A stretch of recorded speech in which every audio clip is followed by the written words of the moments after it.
Ladies and gentlemen, welcome back to the final day of the World Rapid and Blitz, or specifically the Blitz Championships. Today we are covering rounds 13 to 21 and potentially some sort of playoff. But before we jump into the games today, there was wild drama to get things going. First of all, players were stuck getting COVID tests out in the cold for over 2 hours. And Vidit posted about this on Twitter, probably some other Grandmasters as well. And then there were positive cases. And those positive cases included none other than Grandmaster Hikaru Nakamura. So Hikaru, despite being undefeated in Rapid and Blitz thus far and a contender, had to withdraw.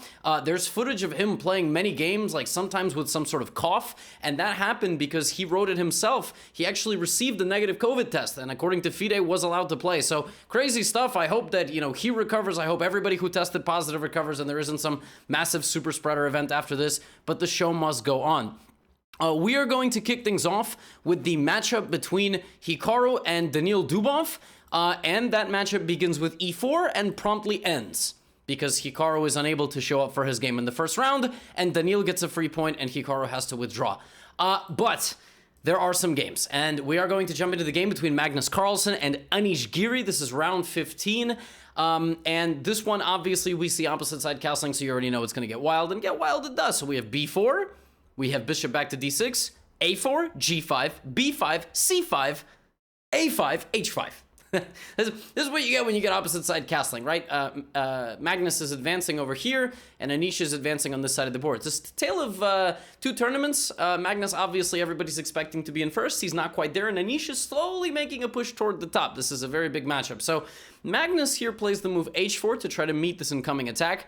Anish blocks the attack with the bishop, and obviously Magnus has to deal with this g file, right? This whole rook g8 business. Anish backs up the bishop. Now the rook hits on g3. And right here, he sort of fakes him out a little bit. He makes the knight retreat. Now he doubles up the rooks. Beautiful position. And it's all... It's basically all characterized by this move c4. This is an amazing move because now you clear out the c5 square. And if d4, well, that doesn't really help you at all because your bishop just dies. So dc4, and here comes Anish Giri. All the while having to deal with the queen side. He locks it all up. Magnus still obviously trying and, trying to the point of sacrificing a rook for a bishop to try to, have a pass pawn in the center of the board and maybe deal with the knight and somehow break through. But Anish stayed cool, calm, and collected and dealt with Magnus's counterplay, cracked down the center, sacrificed back his rook, and now the G file is going to open up. And with this opening of the G file, Anish gets it into a position where he has not just the pawn up, but he just has a very massive target of the g3 pawn. And several moves later, despite Magnus actually getting the pieces rook b3, queen b2, nothing. Look, he even allows a check, and he just slides over to the corner, and hello. And actually, Anish Giri in round 15 defeats Magnus Carlsen. This was rough times for Magnus. He was losing some games. He was sliding down, and he wasn't really in contention. I mean, he was like a point and a half, 2 points, 2.5 points, maybe at one moment out of first place. And Anish was making a run. There were some other big matchups. We're going to actually show you a game that Dubov played after getting that forfeit win versus Hikaru. This one could go in the blunder gallery, which we're not going to do today because today we have to crown a winner.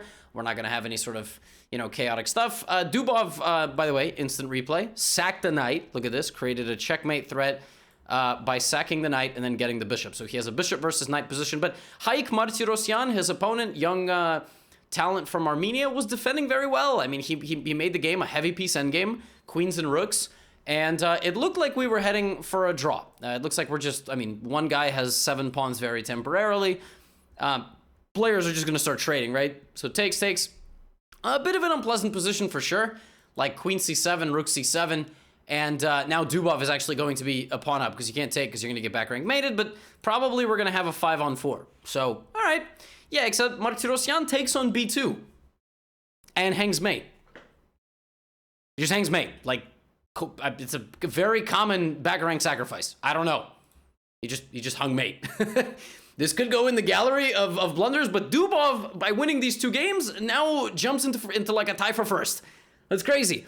And a guy who was obviously leading after the first day, Levan Ranyan, who we're going to look at now with the black pieces, is playing against Maxime Vachier-Lagrave. So the storyline is this. Levon is still in first place, crushing everybody. He beat Bassem Amin, if you remember, and Parham Maghsoodlou, who was in second or third place yesterday, is now sliding more and more. So Levon is building a 1.5 point advantage against the rest of the field. Dubov is playing catch-up, and it's just like 10 players beyond that. I mean, it's just like a ton of players.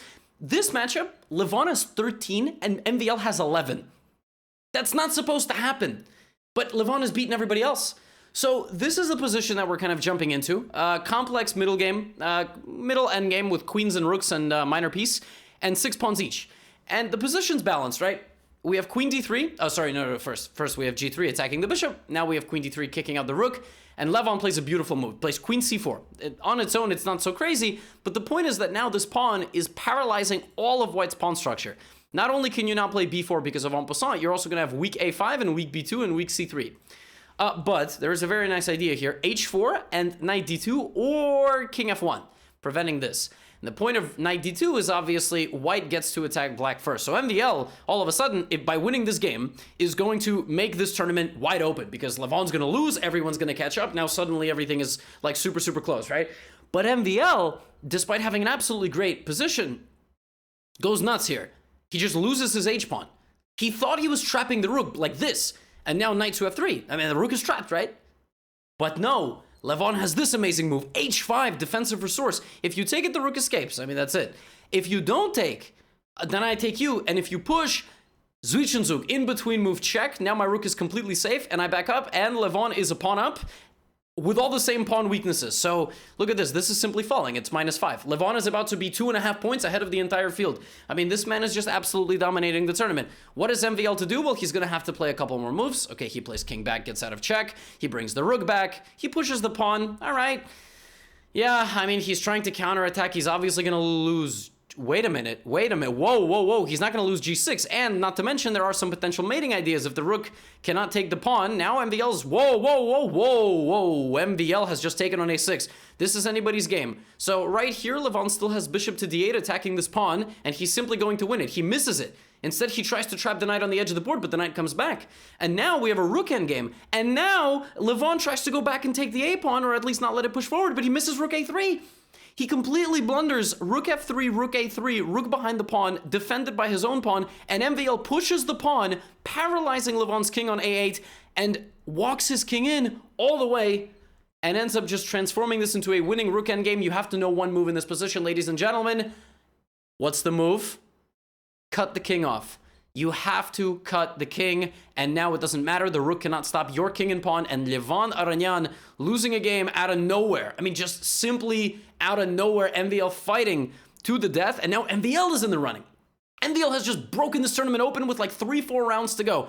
Next game I have to show you is the game between Jan Krzysztof Duda, Polish superstar, and Kirill Aleksienko. Duda also playing catch-up. He needs to win now that Levon has lost, right? So now the tournament is busted open. And if you look at this position, I mean, Duda's up 2 pawns. So this should be easy, right? But I wouldn't be showing you if it was easy. He's up 2 pawns, but they're all on the same side. So what does he have to do? Make it an end game. That's what he needs. He's right there. I mean, it's almost made.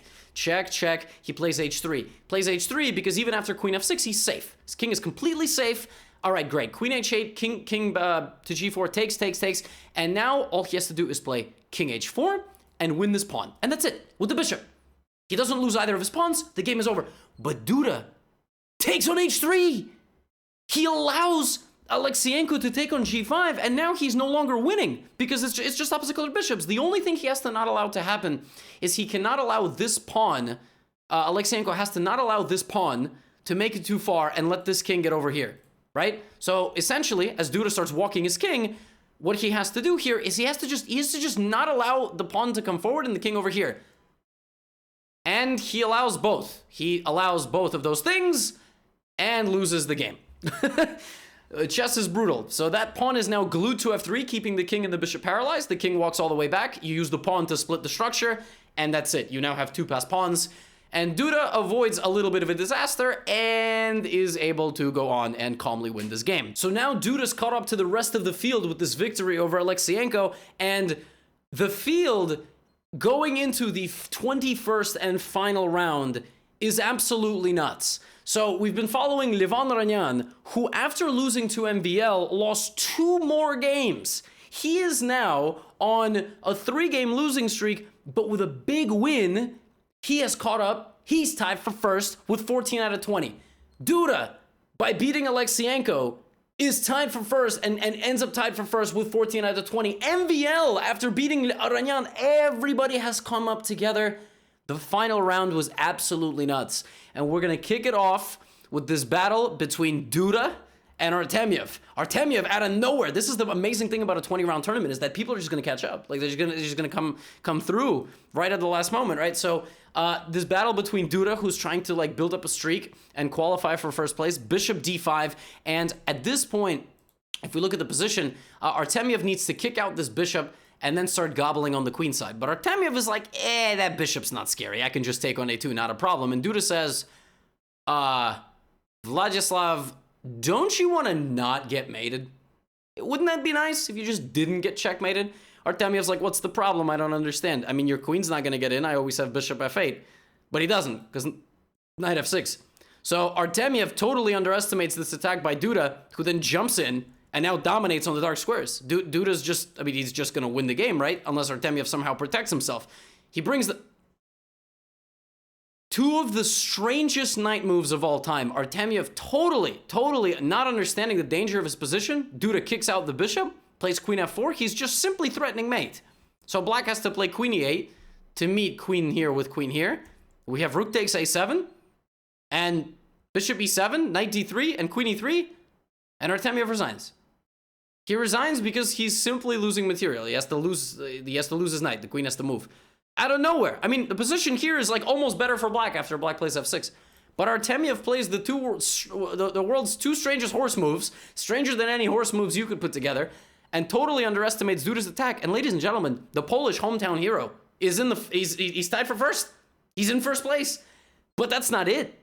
That is anywhere but the end of the story. Remember our forgotten hero, Levon Ranyan, who after losing to MVL lost 2 more games. He lost 3 straight games out of nowhere. He's got to play. And he is playing for a share of first place against Alireza Firouzja. Where has Alireza been? Alireza had a rough event the first day, wasn't winning that many games, but now is tied for first going into the final round. Totally nuts. So he has to beat Levon, and Levon has to beat him to qualify to, for that playoff, or potentially getting booted out of it because of the stupid tiebreak system. Alireza has a position of 2 bishops versus 2 knights and constant nagging pressure. Now, obviously, Ranyan can play like rook e7. He can defend the entire 7th rank, make sure he doesn't get mated. He does make sure about that and plays rook 2e6. Wait. He hangs a skewer. Levon plays rook e6 and hangs bishop f5. That's a skewer, and he just loses everything. The whole queen side now falls apart. The queen comes back, everything is defended, and we have b takes a5. Now the pawn's going. Levon obviously tries to fight back. He's a fighter, but white defends everything in the center with that very powerful queen, gives a check. Queen b5, obviously going to try to trade queens if you're winning. And what's going to decide this game? It's the a pawn. I mean, right? The pawn's just going to go. c4, queen b7. Now you're going to play, that's it. And Alireza even stays patient here. Waits a little bit before queening. Finally decides, all right, I'm a rook up. I think that's good enough. And Levon resigns. Levon had such a strange day. He was in first place for the majority of the tournament, loses 3 straight, wins, and has to play Alireza, who has just come out of nowhere to tie for first with everybody. Alireza's tied for first. How did this happen? So now Alireza is going to probably wait for the winner, or potentially, of this matchup. This is the last matchup on board 1 of the 21st round of the World Blitz Championship. We have Maxim Vachier-Lagrave, who has 14 points out of 20, playing against Magnus Carlsen, who has 13.5. So even despite Magnus's tournament, where he's lost 5 games, which is the most he's lost in like 4 years combined in this event, which is just nuts. Think about that. He's playing MVL, right? D5. Magnus goes for an explosion in the center of the board. This game is completely insane. So we have takes, queen f3. Here come the horses. And the horses really got in MVL's face here. They took on e3. So MVL can now take the bishop, and the horse arrives. So Magnus has taken a pawn right next to his king. The knights are tied together, but MVL plays rook to e4. Queen takes d3. I mean, it looks like it's mate, but it's not because you're protected on the back rank. I mean, it's a completely insane position. So we have queen takes h3. How is there no mate here? Can somebody please explain to me how white is not getting mated? Also, can somebody explain to me how that queen's not trapped? MVL plays rook g3, queen goes to f5, and takes on g2. This is the easiest way to deal with the horses, just to get rid of them. Now we have a position where you have 2 minor pieces for a rook, but if you count the pawns, black has 3 extra pawns. It's rook and 3 pawns for 2 pieces. Queen h5, knight f1. MVL's like, you are not mating me. All right, Magnus, I'm not into that. e4, knight to g3, queen g6, bishop e3. Okay, all the pieces stand nicely, but one guy still has a lot of pawns, and he doesn't want a queen trade. He trades bishop for knight, but he has a rook and 3 pawns. Like, rook d3, f5, g5, f4. I mean, at some point, the pawns have to come, right? But white's position is still somehow extremely solid. Now he's going to play rook h1, queen goes back to g6. All right, we have bishop f4, and it's impossible to break through. I mean, how do you break through? Of course, black is better, but white is chilling. And now Magnus tries to instigate on the queen side. No, rook f1, queen f6, queen... Wait, what happened here? Why didn't Magnus guard his pawn? I guess he thought that queen c4, maybe there was some rook d2. I don't know what he thought. I don't know. Maybe he thought that opening the position like this was good for him. But all of a sudden, MVL's actually the guy calling the shots. He's got all sorts of attacking ideas. Rook d2, and that's it. There's no more checks, and I'll tell you one thing. There are 2 mates being threatened. g8 and g7. You can't stop both. You can't stop both. And with this move, I've been saying this the entire recap, but out of nowhere, MVL has defeated Magnus Carlsen, who suffers his 6th defeat in the World Blitz Championship. And now the final is Maxime Vachier-Lagrave, Alireza Firouzja, Jan Krzysztof Duda with 15 points out of 20. But before I tell you what happened there, allow me to tell you what happened here. Going into the final round, Daniil Dubov also had 14 points out of 20. And he was playing an Ishgiri who wasn't contending. It was a Catalan, and after a4, the players drew. This, folks, I cannot understand at all. Now, I don't know what it is. I don't know. Was it a gamble by Dubov? Was Dubov somehow like, I got a forfeit win in the first round of the day today, and out of respect, I'm going to make this draw? Maybe Dubov doesn't care about the gold medal. He just cares about guaranteeing himself a cash prize. I don't know. Why would you offer a draw with the white pieces in 8 moves when a win gets you first place? I don't know. Folks, I don't know. Do you know? Because I have no idea. Like I said, it's any of those 3 theories. I'm hoping it's the sportsmanship one. That one seems absolutely ludicrous. But we have a 3-way tie for first. But according to the rules, only the top 2 on tie breaks advance to play a playoff. The prize money is all the same. The top 2 are MVL and Jan Krzysztof Duda. Alireza Firouzja is far away on tie breaks because he came up later in the event. He didn't get to play all the strongest players. Yeah, I mean, I hate it, but it is what it is. Now, these 2 are going to play a playoff to determine who is the champion of 2021 World Blitz. First game that they play is a Spanish.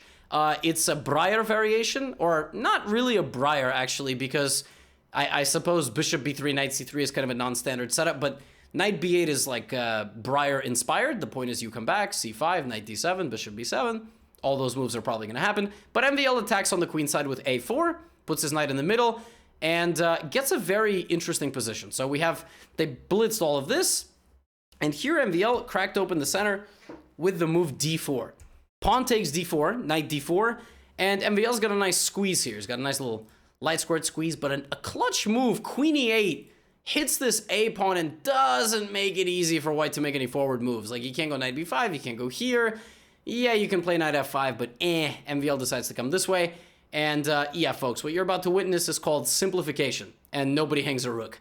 So, a couple moves later, the players begin simplifying everything. Queens and rooks, they trade the queens. They trade the rooks and the pawns, and on move 38, call it a day. So the first game of their playoff, not crazy exciting, ends in a draw. But now what happens is Duda gets white.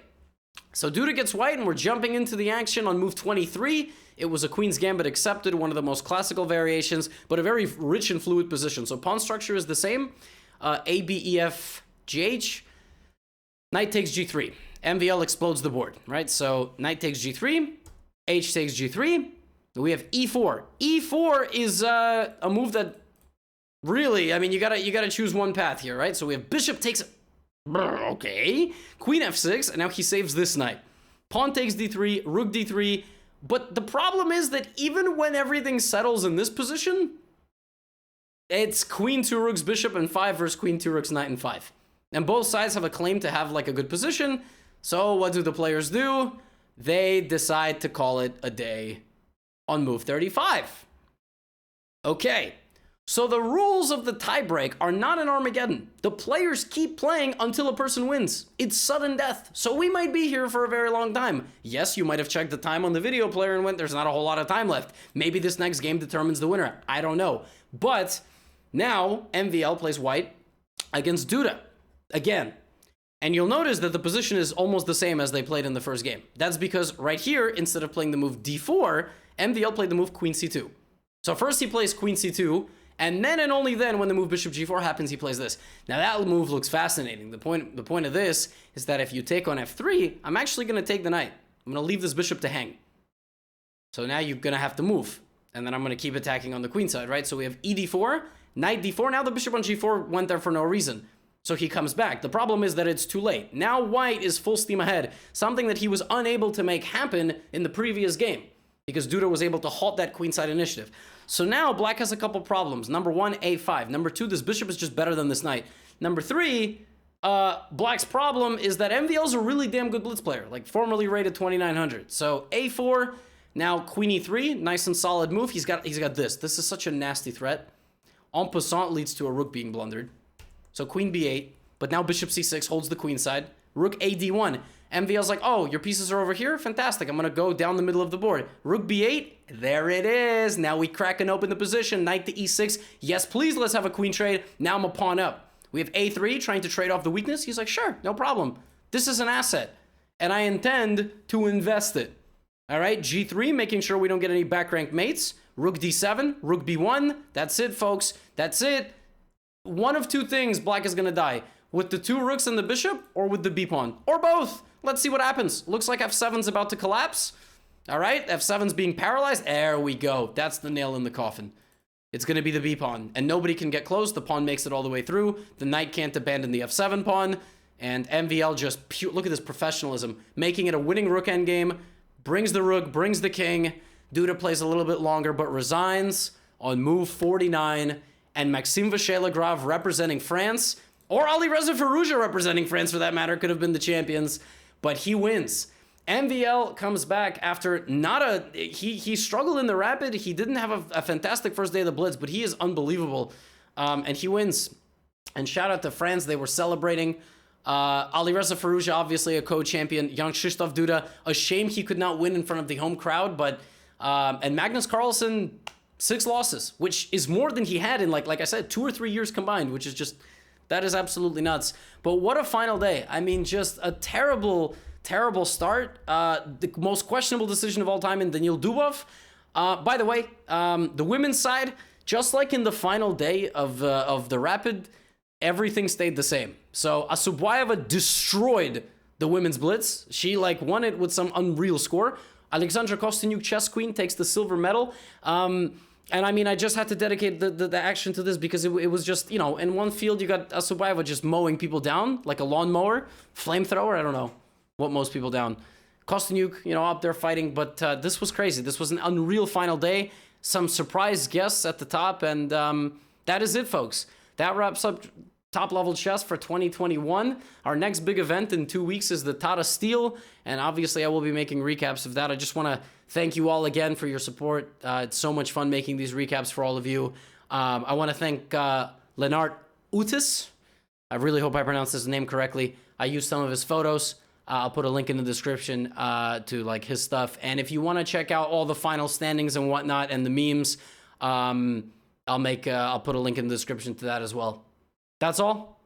I appreciate you all very much. Get out of here.